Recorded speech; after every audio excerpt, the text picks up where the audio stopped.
Okay, let's jump right into this explainer. Usually we're looking at these massive data sets or unpacking sweeping historical trends, right?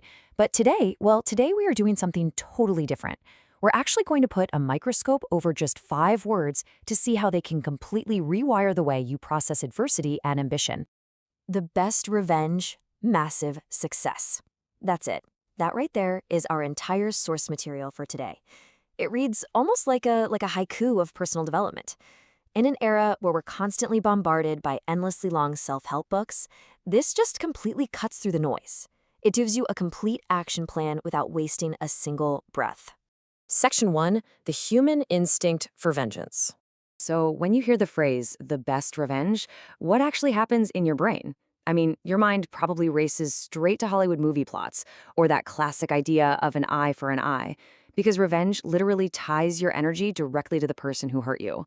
The author is actually setting a linguistic trap for us right here. They're triggering that ancient, deeply human desire for retaliation.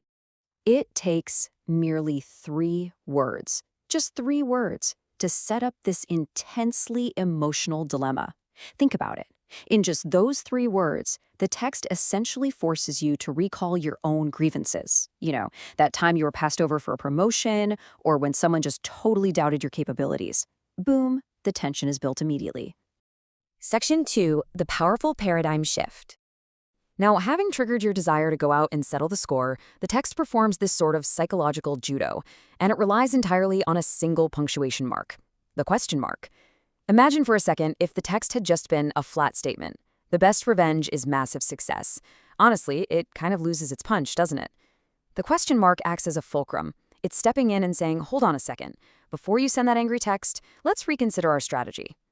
Look at how perfectly these two concepts are juxtaposed here. On one side, we have revenge. It's destructive, it keeps you chained to the past, and honestly, it just hands your power right over to the person who wronged you.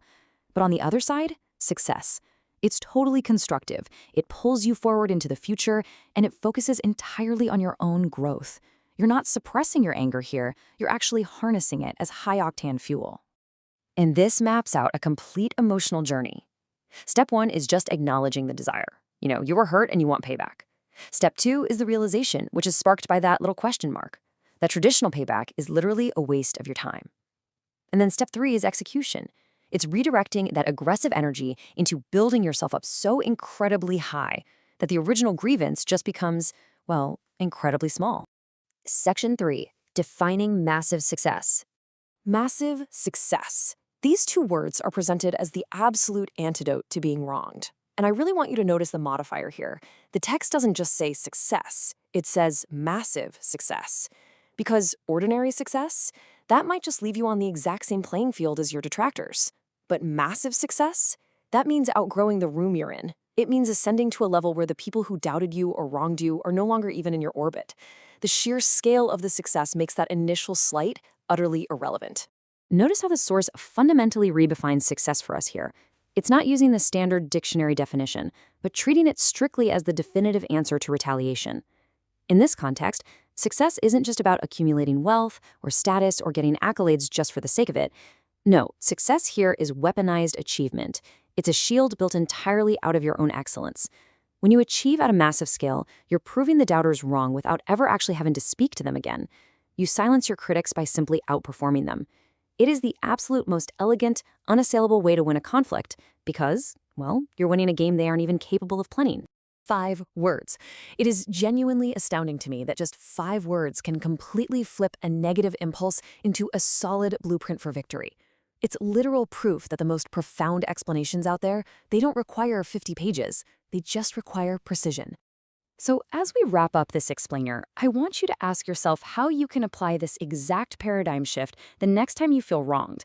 How can you transform that instinct for vengeance into your greatest triumph? Because here is what you really need to take away from this. You are going to face setbacks. People are going to be unfair to you. That primal instinct to strike back, that's always going to be there. But now you have the blueprint. The next time that fire flares up in your chest, do not let it burn you, and don't use it to burn them. Use it to build an empire. So, what will your massive success look like?